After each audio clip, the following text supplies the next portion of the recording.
स्वागत है आप सभी का संकल्प परीक्षा पर। सीटेट की क्लास इस चैनल पे चल रही है। सारी थियोरीज और साथ में उनसे रिलेटेड क्वेश्चंस कराए जा रहे हैं। तो अगर आप सीटेट की तैयारी कर रहे हैं तो चैनल को सब्सक्राइब ज़रूर कर लीजिएगा, जिससे आप तक सभी थियोरीज की वीडियोस पहुंचती रहें और आप अपनी तैयारी अच्छे से कर सकें। आज का जो हमारा टॉपिक है वो है इकोलॉजिकल मॉडल थ्योरी, यानी कि पारिस्थितिक तंत्र सिद्धांत, जो कि यह मॉडल दिया है किसने? तो यह मॉडल दिया है ब्रॉनफेन ब्रेनर ने। तो यहाँ से आपका एक क्वेश्चन बन सकता है कि इकोलॉजिकल मॉडल थ्योरी को किसने दिया है? तो ब्रॉनफेन ब्रेनर ने दिया है। यह नाम आप नोट कर लीजिएगा। और उन्होंने ये जो थ्योरी दी है वो कुछ इस प्रकार से दी है कि जो चाइल्ड है उसके ऊपर होता है माइक्रो सिस्टम, मेसो सिस्टम, एक्सो सिस्टम, मैक्रो सिस्टम और क्रोनो सिस्टम। तो ये सारे जो सिस्टम की बात है ये की है ब्रॉनफेन ब्रेनर ने। आगे मैं इस सिस्टम की सारी डिटेल आपको बताने वाली हूँ। तो अगर आप चैनल पे नए हैं तो चैनल को सब्सक्राइब ज़रूर कर लीजिएगा। चलिए हम बात करते हैं इस सिस्टम के बारे में। तो ये होता है चाइल्ड, जो कि यहाँ पे सेंटर में होता है। तो ये जो माइक्रो सिस्टम हम किसे कहते हैं? तो माइक्रो सिस्टम जो होता है वो डायरेक्टली रिलेटेड होता है उसके इमीडिएट इन्वायरमेंट से। जैसे कि उसके जो सबसे पहले इन्वायरमेंट होता है वो होता है माइक्रो सिस्टम, जैसे कि स्कूल, फैमिली, नेबर्स, फ्रेंड्स, ये सब जो है ये आते हैं माइक्रो सिस्टम में, जो एकदम तुरंत बच्चे से जुड़े होते हैं। फिर आपका आता है मेसो सिस्टम। मेसो सिस्टम क्या होता है कि जो दो माइक्रो सिस्टम जब आपस में इंटरेक्ट करते हैं, जैसे कि कौन?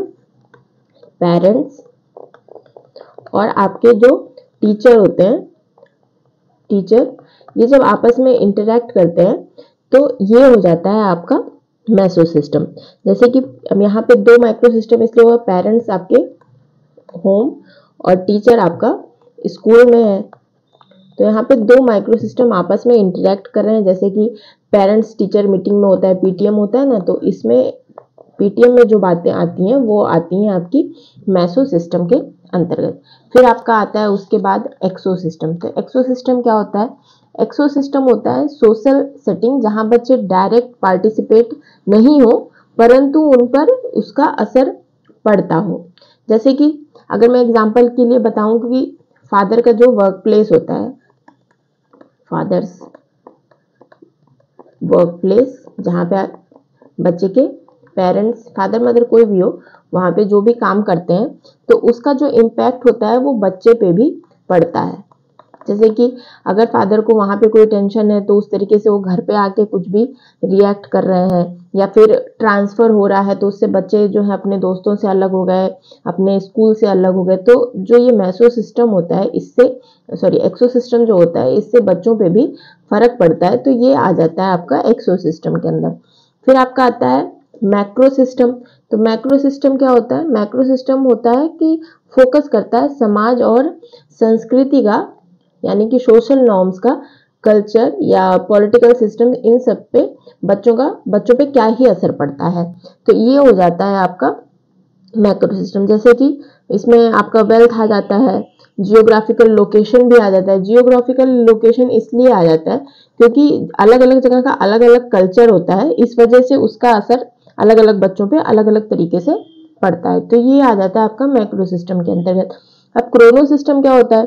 तो ये जो क्रोनो सिस्टम है, ये जो इन्वायरमेंट चेंज होता है, जो कि हमेशा की पूरी लाइफ टाइम के लिए बच्चे पे असर कर जाए, जो भी चेंजेस हैं वो क्रोनो सिस्टम के अंतर्गत आते हैं। जैसे कि आप इसमें सबसे बड़ा एग्जांपल ले सकते हैं कि अगर बच्चों पे असर पड़ता है कि अगर उनके पेरेंट्स का डाइवोर्स हो जाए, तो ये जो डाइवोर्स होता है वो बच्चों पे पूरी जिंदगी पे असर डालता है। वो जिंदगी भर उस रिश्ते के बारे में समझ नहीं पाते हैं और उन्हें आगे ट्रस्ट इशू हो जाता है अपने खुद के रिलेशंस के बारे में, या शादी को लेके, या फिर जब चेंज होता है स्कूल, एक डिफरेंट कंट्री से चेंज हो जाए, दूसरी कंट्री में चला जाए, वहाँ पे उसके कैसे अपने एक्सपीरियंस हो रहे हैं, तो वो लाइफ टाइम जो भी एक्सपीरियंस हो जाता है किसी एक चेंज की वजह से, वो क्रोनो सिस्टम के अंतर्गत आता है।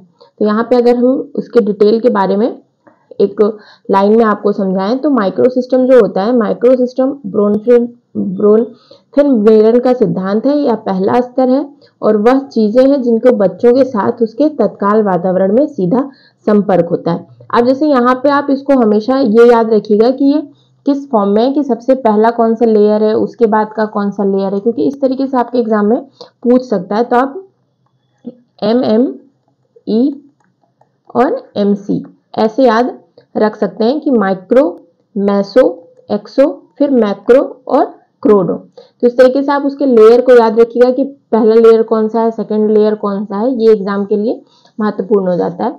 आगे इसमें हम पढ़ते हैं कि इसमें क्या होता है कि इसमें बच्चे के सबसे तात्कालिक रिश्ते का वातावरण शामिल होता है, जो सबसे तात्कालिक रिश्ता होता है। जैसे कि उदाहरण के लिए अगर हम देखें तो एक बच्चे के माता पिता, भाई बहन, सहपाठी, शिक्षक, पड़ोसी उनके माइक्रो सिस्टम का हिस्सा होते हैं, क्योंकि ये आपके सबसे पास के रिश्ते होते हैं जिनसे आप डेली रूटीन में इंटरेक्ट करते हैं। तो ये जो भी रिश्ते हैं ये माइक्रो सिस्टम के अंतर्गत आते हैं। जो सबसे सीधा संपर्क हो बच्चों का जिससे, वही माइक्रो सिस्टम है।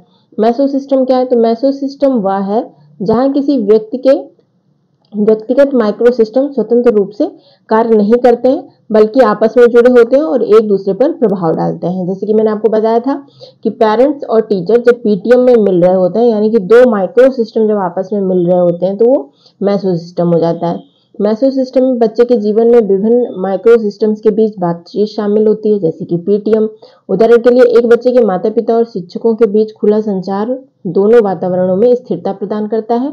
हालांकि इन माइक्रो सिस्टम्स के बीच जो है संघर्ष, जैसे माता पिता और शिक्षक बच्चे के खराब ग्रेड के लिए एक दूसरे को दोषी ठहराते हैं, तनाव पैदा करते हैं, जो बच्चे पर नकारात्मक प्रभाव डालता है। तो इसमें जो माइक्रो मेसो सिस्टम में होता है, इसमें आप पे नकारात्मक प्रभाव भी बच्चे पे पड़ सकता है, और लेकिन सकारात्मक प्रभाव भी पड़ सकता है कि अगर बच्चे और बच्चे के जैसे पेरेंट्स हैं और टीचर हैं, ये आपस में अपना इंटरेक्शन इस तरीके से कर रहे हैं कि हम बच्चे को किस तरीके से और आगे बढ़ा सकते हैं, आपके एक पर्टिकुलर बच्चे को क्या किस तरीके से पढ़ाए समझा सकते हैं, या कौन सी हम लर्निंग मेथड यूज कर सकते हैं कि जिससे बच्चा आगे बढ़े। तो इसके लिए मेसो सिस्टम जो है वो नकारात्मक और सकारात्मक दोनों ही तरीके का प्रभाव डालता है। एक्सो सिस्टम क्या है? जो थर्ड लेयर है, तो एक्सो सिस्टम जो है 1970 के दशक में ब्रोनफेल्ड बेनर द्वारा विकसित परिस्थितिक तंत्र सिद्धांत का एक घटक है, और इसमें अन्य औपचारिक और अनौपचारिक सामाजिक संरचनाएं शामिल है। बच्चे के साथ सीधे बातचीत ना करते हुए एक्सो सिस्टम अभी भी माइक्रो सिस्टम को प्रभावित करता है। जैसे कि माता पिता की तनावपूर्ण नौकरी और कार्य सूची उनके बच्चे के साथ घर पर उनकी उपलब्धता, संसाधनों और मनोदशा को प्रभावित करती है। फंडिंग और कार्यक्रमों के बारे में स्थानीय स्कूल बोर्ड के फैसले जो है बच्चों को मिलने वाली शिक्षा की गुणवत्ता पर प्रभाव डालता है। जैसे कि यहाँ पे कहने का मतलब है कि अगर स्कूल को अच्छे से फंडिंग नहीं मिल रही है और जो भी लर्निंग में इस्तेमाल होने वाले प्रोस्पेक्ट्स हैं अगर वो नहीं मिल रहे हैं स्कूल को, तो बच्चे को बहुत अच्छी गुणवत्ता वाली शिक्षा नहीं दी जा सकेगी। जो भी उनके अच्छा कैरिकुलर नहीं है, या फिर अगर वो किसी भी अच्छा गेम नहीं हो रहा है उस स्कूल में, कुछ नया नहीं सिखाया जा रहा है, अगर टीचिंग लर्निंग मेथड जो है वो अच्छे से इस्तेमाल नहीं किए जा रहे हैं स्कूल में, अगर उसको फंडिंग नहीं मिला है, तो इसका प्रभाव भी बच्चों पे पड़ेगा। तो ये आपका आता है एक्सो सिस्टम के अंतर्गत। फिर फोर्थ आपका क्या है? फोर्थ है आपका मैक्रो सिस्टम। तो मैक्रो सिस्टम इस बात पर ध्यान केंद्रित करता है कि सांस्कृतिक तत्व बच्चे के विकास को कैसे प्रभावित करते हैं, जिसमें सांस्कृतिक विचारधाराएं, दृष्टिकोण और सामाजिक परिस्थितियां शामिल हैं जिनमें बच्चे डूबे हुए हैं। लिंग भूमिकाओं, व्यक्तिवाद, पारिवारिक संरचना और सामाजिक मुद्दों के बारे में विश्वास ऐसे मानदंड और मूल्य स्थापित करते हैं जो एक बच्चे के सूक्ष्म तंत्र में व्याप्त होते हैं। जैसे कि उदाहरण के लिए पितृसत्तात्मक संस्कृतियों में पले बड़े लड़कों को प्रभुत्वशाली मर्दाना भूमिकाएं निभाने के लिए सामाजिकृत किया जा सकता है, कि जैसे कि उनके ऊपर इस बात का असर पड़ता है कि अगर कहीं आप ऐसी संस्कृति में बड़े हुए हैं जहाँ पे पितृसत्तात्मक है, यानी पिता ही सब कुछ है, कि पिता के आदेश पे ही हर चीज होगा, माता का उसमें कोई रोल ना हो, तो इसका फर्क बच्चे के ऊपर पड़ता है। तो ये आपका आता है मैक्रो सिस्टम के अंतर्गत, जो कि समाज और संस्कृति का बच्चों पे प्रभाव पड़ता है। किसी भी तरह का कल्चर, सामाजिक आर्थिक स्थिति भी व्यापक स्तर पर प्रभाव डालती है। संपन्न परिवारों के बच्चों को गरीबी में पले बड़े बच्चों की तुलना में अधिक शैक्षिक लाभ होने की संभावना है, कि अगर बच्चा अमीर घर का है तो उसके पास बहुत सारे उसको ऐसी सुविधा मिल जाएगी जो एक गरीब बच्चे को नहीं मिल पाती है। तो इस वजह से उसका अलग असर बच्चे पे पड़ता है, जो अमीर और गरीब अलग अलग बच्चों पे अलग तरीके का असर पड़ता है, जो कि नहीं होना चाहिए। दूसरा हमारा टॉपिक है कि क्रोनो सिस्टम। तो क्रोनो सिस्टम क्या है? ब्रोनफेल्ड बेनर की पारिस्थितिकी तंत्र सिद्धांत के 5वें और अंतिम स्तर को क्रोनो सिस्टम के रूप में जाना जाता है। यह बच्चे के जीवन काल में बदलाव और परिवर्तन से संबंधित है। इन पर्यावरणीय परिवर्तनों की भविष्यवाणी की जा सकती है। क्या की जा सकती है कि जैसे स्कूल शुरू करना या अप्रत्याशित, जैसे माता पिता का तलाक, या जब माता पिता काम के लिए स्थानांतरित होते हैं तो स्कूल बदलना जो तनाव का कारण बन सकता है, वह क्रोनो सिस्टम के अंतर्गत आता है। ऐतिहासिक घटनाएं भी इसके अंतर्गत आती हैं, जैसे कि मंदी के दौरान बड़े होने से पारिवारिक संसाधनों को सीमित किया जा सकता है, या युद्ध बनाम शांति काल के दौरान बड़ा होना भी इस प्रणाली में आता है। जैसे बच्चे बड़े होते हैं और नए वातावरण में प्रवेश करते हैं, शारीरिक और संज्ञानात्मक दोनों परिवर्तन बदलती सामाजिक अपेक्षाओं के साथ परस्पर क्रिया करते हैं। उम्र बढ़ना कालानुक्रम के भीतर जीवन काल में बदलती सामाजिक अपेक्षाओं के साथ परस्पर क्रिया करता है। तो यहाँ पे इसके जो भी डिफिनेशंस मैंने आपको लिखे हैं, जिस तरीके से आपको समझाया, तो उसमें टोटल कहने का जो ये मतलब है कि बच्चे के ऊपर जो भी इन्वायरमेंट चेंज होते हैं, जो उसको पूरे लाइफ टाइम के लिए इन्फ्लुएंस करते हो उसके डेवलपमेंट में, वो आता है क्रोनो सिस्टम के अंदर। चाहे वो डाइवोर्स हो पेरेंट्स का, या स्कूल का दूसरे कंट्री में, या जो भी बहुत बड़ा बदलाव उसकी वजह से हो, जो कि बच्चे के पूरे जीवन पे असर डालता हो, चाहे वो सोशियो हिस्टोरिकल इवेंट हो या मेजर लाइफ ट्रांजिशंस हो, ये सारे जो है क्रोनो सिस्टम के अंतर्गत आते हैं। तो ये आपका था ब्रोनफेल्ड ब्रेनर का सिद्धांत। अब हम आगे बढ़ते हैं कि ब्रूनर का संज्ञानात्मक सिद्धांत विकास का सिद्धांत क्या है। तो ब्रूनर एक अमेरिकी मनोवैज्ञानिक थे। संज्ञानात्मक सिद्धांत ब्रूनर कॉग्निटिव डेवलपमेंट थ्योरी इन्होंने प्रतिपादित किया है। तो ब्रूनर कॉग्निटिव डेवलपमेंट थ्योरी की 3 अवस्थाएं हैं। सक्रियता अवस्था यानी कि इनएक्टिव स्टेज, दृश्य प्रतिमा अवस्था यानी कि आइकॉनिक स्टेज, और सांकेतिक अवस्था यानी कि सिंबॉलिक स्टेज। इसके बारे में अगर हम डिटेल में समझते हैं थोड़ा सा, जो कि हमारे एग्जाम में बहुत ज़्यादा नहीं, थोड़ा सा नॉलेज होना चाहिए, ताकि उससे रिलेटेड अगर क्वेश्चन बना के पूछे तो आपको समझ में आए कि हमें कैसे करना है। क्योंकि अगर आप डिटेल में नहीं पढ़े रहेंगे थोड़ा भी, तो आप ऊपर ऊपर से पढ़ेंगे तो आप अपने एग्जाम में बिल्कुल क्वेश्चंस भूल जाएंगे, क्वेश्चंस आप कर नहीं पाएंगे। क्योंकि सीटेट क्या है ना, स्टेट का जो टेट एग्जाम होता है उनकी तरह क्वेश्चंस नहीं पूछता है। कभी भी एक पर्टिकुलर क्वेश्चन नहीं पूछ लेगा कि आप यह थ्योरी किसने दी है या इस थ्योरी में क्या होता है। वो हमेशा आपका डाइवर्जेंट थिंकिंग पे ध्यान देता है। इसीलिए आपको ऐसे क्वेश्चंस और ऐसे ऑप्शंस देता है कि आप उसमें अपना पूरा दिमाग लगा के आप अपने जो भी आपने पेडागोजी पढ़ी है, तो पेडागोजी रिलेटेड क्वेश्चंस होते हैं, एकदम थियोरी बेस्ड नहीं होते हैं। लेकिन आपको थियोरी समझना इसलिए जरूरी है कि अगर उससे जो भी क्वेश्चंस पेडागोजी की तरह बनते हैं वो आपको समझ में आए। तो हम इसका जो पहला स्टेज है जेरोम ब्रूनर का, उसको समझते हैं कि सक्रियता अवस्था यानी कि इनएक्टिव स्टेज क्या है। तो यह जन्म से 18 महीने तक की अवस्था है। कुछ जगहों पे लिखा हुआ है कि बर्थ टू 3 ईयर है, लेकिन कई जो भी डीएलएड की किताबें हैं जो माना गया है, तो यह अवस्था जन्म से 18 महीने तक की अवस्था है। इस अवस्था में बच्चे अपने संवेगों को शब्दहीन क्रियाओं के द्वारा बताते हैं। तो इसमें क्या होता है, बच्चा एक्टिविटी करके सीखेगा या अपने सेंसेस से सीखेगा। जैसे उन्हें भूख लगेगा तो रोने या चिल्लाने लगते हैं। इस अवस्था में बच्चे वातावरण को समझने और उनके संबंध स्थापित करने लगते हैं। तो जो भी इनएक्टिव स्टेज में आता है कि बच्चा एक्टिविटी करके सीखेगा या अपने सेंसेस से सीखेगा, कि उसको कुछ अलग अलग तरह की प्रतिक्रिया करके वो अपनी बात को दर्शाएगा। दृश्य प्रतिमा अवस्था क्या है, यानी कि आइकॉनिक स्टेज। तो यह अवस्था 18 माह से 7 वर्ष तक की होती है। इस अवस्था में बच्चे अपने अनुभूतियों को अपने मस्तिष्क में उनकी एक दृश्य प्रतिमा बनाकर व्यक्त करते हैं। इनके अनुसार चित्र देखकर या कोई दृश्य देखकर बालक उसे याद कर लेता है। इसमें मानसिक प्रतिबिंबों द्वारा सूचनाएं व्यक्ति तक पहुंचती हैं। यानी कि इसमें जो बच्चा है वो इमेजेस से सीखेगा। यानी कि आप यहाँ पे उसको एप्पल की फोटो दिखाएंगे तो यहाँ से पहचानेगा कि भाई ये एप्पल है। आप उसको पिक्चर्स जितना दिखाएंगे, पिक्चर्स से समझाना बच्चे को इजी हो जाएगा इस स्टेज में।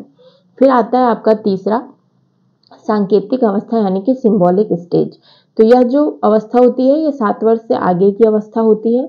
इस अवस्था में बच्चे अपने अनुभूतियों को भाषा के माध्यम से अभिव्यक्त करते हैं। वे प्रतीकों के साथ अपना संबंध बनाने लगते हैं और खुद के साथ जोड़कर देखते हैं। संकेतों के माध्यम से जटिल अनुभवों व विचारों को संक्षिप्त कथनों के रूप में व्यक्त किया जा सकता है। तो इसमें जो इस एज में बच्चे होते हैं वो इमेजिनेशन या सिंबल्स और हर तरह से सीखना शुरू कर देते हैं। और इसमें अगर पूछता है कि अब्स्ट्रैक्ट थिंकिंग कब से शुरू होती है जेरोम ब्रूनर के अनुसार, क्योंकि अलग अलग मनोवैज्ञानिक के अलग अलग इसमें विचार हैं। तो अगर जेरोम ब्रूनर के हिसाब से पूछता है एब्स्ट्रैक्ट थिंकिंग कब से शुरू होता है, तो आप सिंबॉलिक स्टेज यानी कि सांकेतिक अवस्था टिक करेंगे।